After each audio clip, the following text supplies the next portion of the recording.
नमस्कार, तुम्हा सर्वांचं स्वागत करते माझ्या चॅनलमध्ये। तर मी आज बनवणार आहे गावरान पद्धतीने मेथीची भाजी।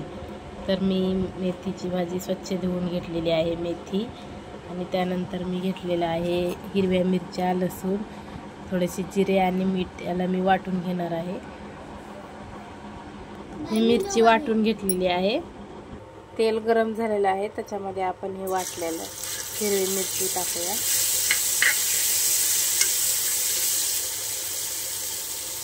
थोडीशी हळद टाकलेली आहे। हळद ही फार गुणकारक असते, त्याच्यामुळे हळदीचा जेवणामध्ये रोज वापर करावा,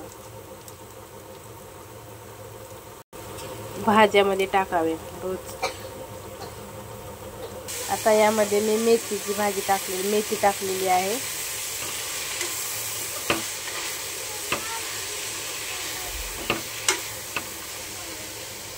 अशा प्रकारे मी भाजी मिक्स करून घेतलेली आहे बघा। याला आपण शिजून घेऊया।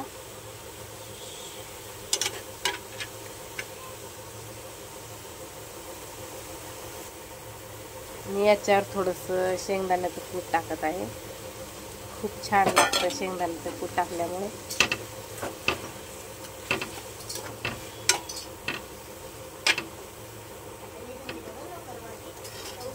भाजी शिजून तयार आहे गरमागरम, हे पहा। तर माझी भाजी कशी वाटली मेथीची गावरान पद्धतीने, तर नक्की कमेंट करून सांगा आणि सबस्क्राईब करा। बाय।